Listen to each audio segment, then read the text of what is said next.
Saudi Arabia to invest $1 trillion in the U.S. Could this be Bible prophecy? Saudi Arabia just pledged $1 trillion, the largest investment in American history. On November 18, 2025, Crown Prince Mohammed bin Salman met Trump to finalize weapons deals, AI partnerships, and nuclear agreements that match Ezekiel's end times coalition. You will be shocked when you discover 5 findings that suggest this trillion-dollar deal positions nations exactly where biblical prophecy predicts. Number 1. The meeting that shook the world. What actually happened on November 18, 2025. You need to understand something that most Christians have completely missed. Arabia is all over the Bible. From Genesis to Revelation, Arabian nations appear repeatedly, not as background characters, but as central players in God's prophetic timeline. While most prophecy teaching focuses exclusively on Israel, Europe, and Russia, Scripture mentions Arabian territories by name dozens of times. November 18, 2025. The Oval Office. A 90-minute private meeting between President Donald Trump and Saudi Crown Prince Mohammed bin Salman, known globally as MBS. But this wasn't just another diplomatic meeting. This wasn't a courtesy visit. This wasn't a photo opportunity. This was the meeting that would reshape the global economy, redefine Middle East alliances, and, if you understand biblical prophecy, position nations exactly where Scripture predicted they would be in the last days. To understand the significance of November 18th, you need to understand the history between Donald Trump and Mohammed bin Salman. When Trump took office in January 2017, his first foreign trip as president was to Saudi Arabia, specifically to Riyadh in May 2017. This was unprecedented. Most presidents visit European allies first. Trump went to Saudi Arabia. At that trip, Trump and the Saudi leadership announced $450 billion in proposed deals, though only a fraction materialized. But more importantly, Trump formed a personal bond with MBS, who was then Deputy Crown Prince and would become Crown Prince just 1 month later. On November 18, 2025, MBS arrived at the White House. No aides initially, no press. Just the 2 leaders, translators, and key advisors. What were they discussing? Topic number 1. The Iranian threat. Both the U.S. and Saudi Arabia see Iran as their primary regional adversary. According to statements released later, MBS said Trump's actions made Saudi Arabia safer. The conversation included discussions about the Abraham Accords and potential Saudi normalization with Israel. The core of the meeting was military partnership, F-35 fighter jet sales, tank purchases, designation of Saudi Arabia as a major non-NATO ally. After the 90-minute private meeting, Trump and MBS emerged and made a joint announcement to the press. And that's when MBS dropped the bombshell. Saudi Arabia would nearly double its investment commitment from $600 billion to approximately $1 trillion. Trump, standing beside him, called it a huge success and praised MBS as a very good friend and extremely respected man. MBS, for his part, praised Trump's leadership and reiterated Saudi Arabia's long-term commitment to partnership with the United States. The global reaction was immediate. Stock markets surged. Defense stocks jumped 4%. Technology stocks rose. Media headlines screamed about the deal of the century. Prophecy teachers were calling this the most significant prophetic development in years. Why? Because what happened next, at the U.S.-Saudi Investment Forum on November 19th, revealed the true scope of what had been agreed upon. The November 19 Forum, where the deals were signed.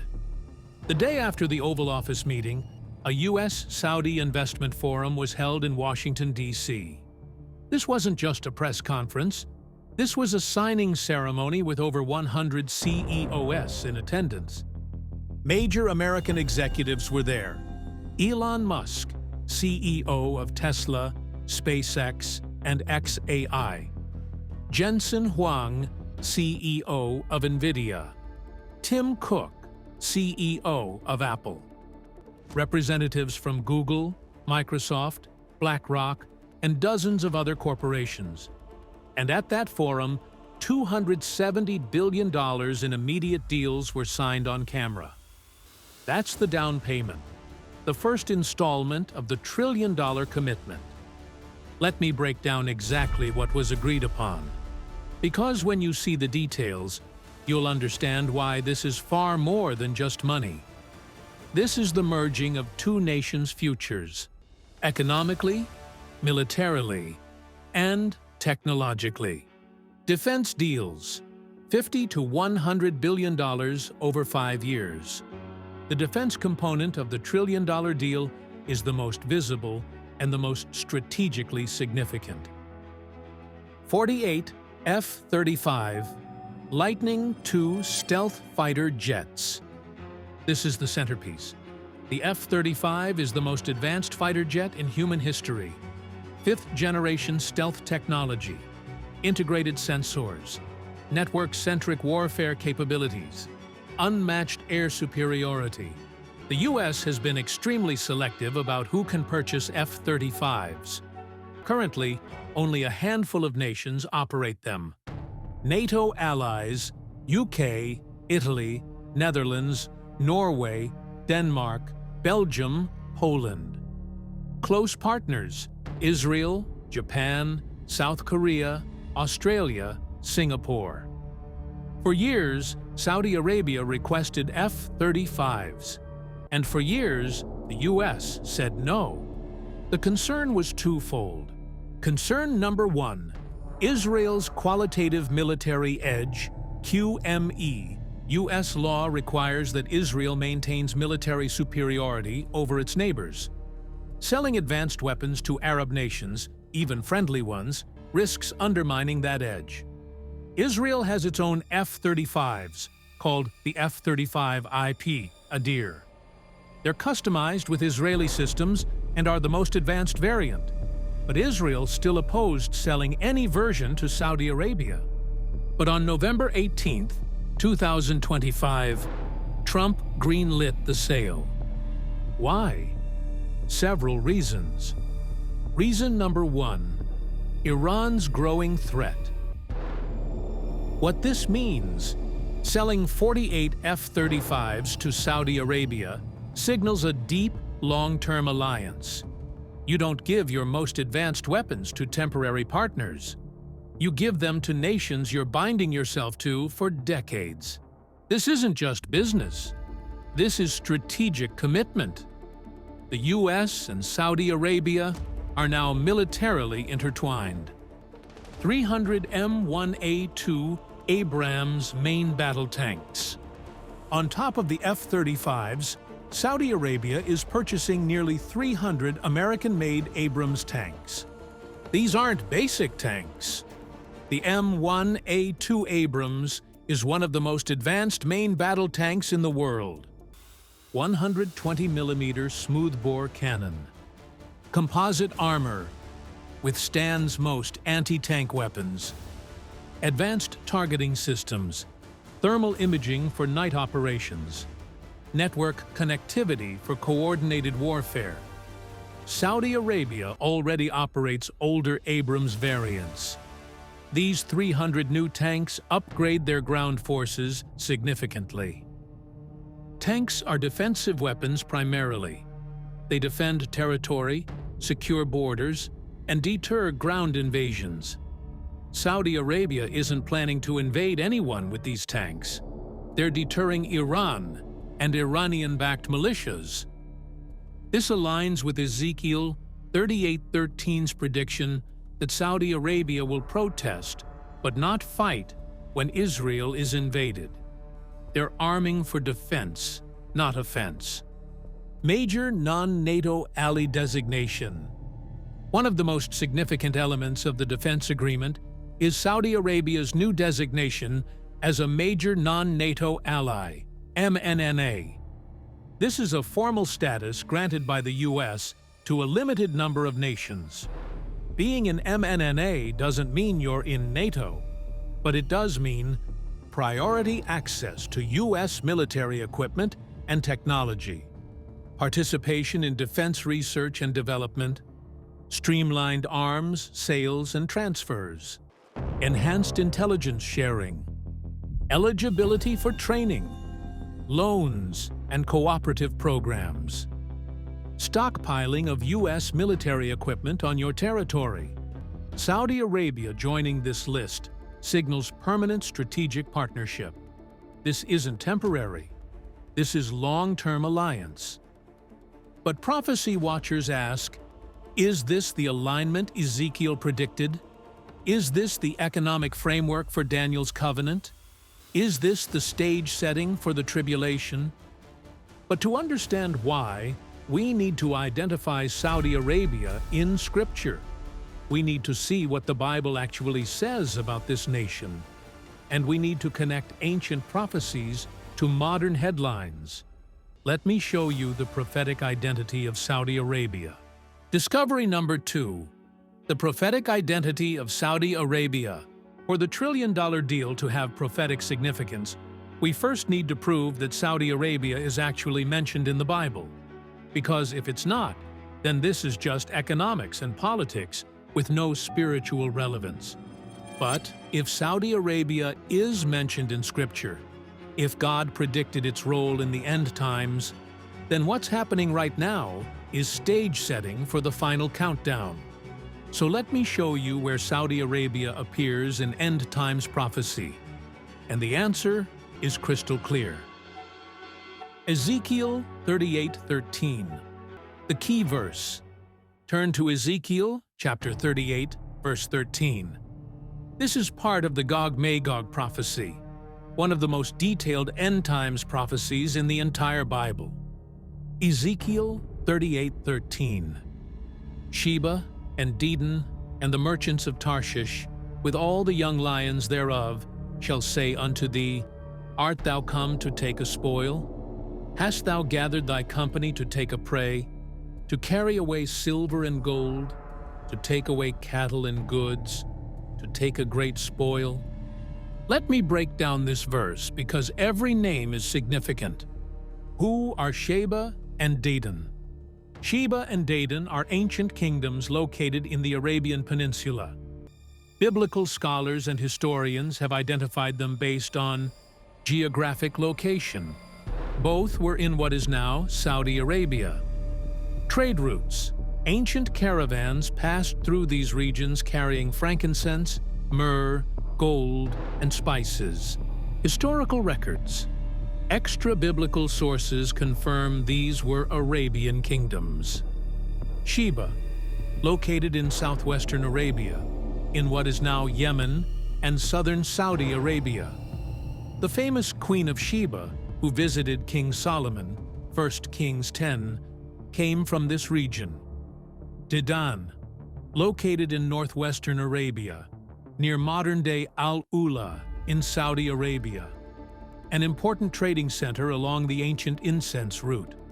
So when Ezekiel says Sheba and Dedan, he's referring to the Arabian Peninsula, specifically the territory that is now Saudi Arabia. In biblical symbolism, lions represent nations or kingdoms. Young lions means offspring nations, colonies that came from Tarshish. If Tarshish is Britain, the most common identification, then the young lions are British colonies that became independent nations. The United States, Canada, Australia, New Zealand. Among these, which is the most powerful? Which has global military reach? Which fits the description of partnering with Saudi Arabia? The United States. What does Ezekiel predict these nations will do? Now, look at what Ezekiel says. These nations, Saudi Arabia and the Western powers, will do when Russia and Iran invade Israel. Shall say unto thee, Art thou come to take a spoil? Hast thou gathered thy company to take a prey? They question the invasion. They raise diplomatic protests. They ask, Are you invading to plunder? To steal resources? But notice what they don't do. They don't intervene militarily. They don't send troops. They don't defend Israel with force. They just talk. They protest. They object. But they don't act. This describes the exact alliance being formed right now. Think about what the trillion-dollar deal creates. Saudi Arabia, Sheba and Dedan, plus United States, young lions, equals economic and military partnership. They're not allied to attack Israel. They're allied for regional stability, defense against Iran, economic cooperation, and technological advancement. And when the Ezekiel 38 invasion happens, when Russia, Iran, Turkey, and others attack Israel, Saudi Arabia and the U.S. will be positioned exactly as the Bible predicted, economically aligned with the West, militarily equipped, F-35s, tanks, advanced weapons, diplomatically opposed to Iran and Russia, but not directly defending Israel. They'll protest, they'll condemn, they'll issue statements, but they won't send troops. Why? Because by that time, America may have already collapsed, if America is Babylon from Revelation 18. Or America may be too weak, too divided, too war-weary to intervene. Either way, the alignment is forming exactly as Ezekiel predicted 2,600 years ago. Capability without commitment. Strength without intervention. The historical alignment. For 1,900 years, this prophecy seemed impossible. How could Saudi Arabia, Sheba, and Dedan ally with Western powers? The West was Christian, the Arabian Peninsula was Muslim, and the two were adversaries. But in the 21st century, everything changed. But the prophetic significance goes beyond just the alliance. Because this deal isn't just positioning nations, it's positioning the timeline. And that brings us to the third discovery. The timing of this trillion-dollar investment matches Daniel's prophetic clock for the covenant with many. Let me show you what I mean. Discovery number 3. The timing matches. We've established that Saudi Arabia is Sheba and Dedan from Ezekiel 38. We've shown that the trillion-dollar deal is positioning nations exactly as the Bible predicted. But now we need to ask, when does this happen? What's the timing? Where are we on the prophetic timeline? And the answer connects directly to one of the most important prophecies in the entire Bible. And he shall confirm the covenant with many for 1 week. And in the midst of the week, he shall cause the sacrifice and the oblation to cease. And for the overspreading of abominations, he shall make it desolate, even until the consummation, and that determined shall be poured upon the desolate. This verse describes the event that triggers the 7-year tribulation period. Let me break down the key phrases. He shall confirm the covenant. The he is the Antichrist, the prince that shall come, from verse 26. He will confirm, strengthen, guarantee, enforce a covenant. With many. Not with one nation, not with two. With many. A multilateral agreement involving multiple parties. For 1 week. In Daniel's prophecy, weeks are weeks of years. 1 week equals 7 years. This is the tribulation period. So Daniel predicts, a future world leader will confirm a peace agreement involving many nations for 7 years. That confirmation triggers the start of the tribulation. The covenant isn't the trillion-dollar deal. Let me be very clear. The U.S.-Saudi investment agreement is not the covenant from Daniel 9:27. Why? Because the Antichrist hasn't been revealed yet. It's not a 7-year agreement. It doesn't involve Israel directly. Daniel's covenant centers on Israel. The tribulation hasn't started. So this trillion-dollar deal is not the fulfillment of Daniel 9:27. Think about what Daniel 9:27 requires. A major world leader brokers a comprehensive Middle East peace deal involving many nations, including Israel, for 7 years. For that to happen, several conditions must be met.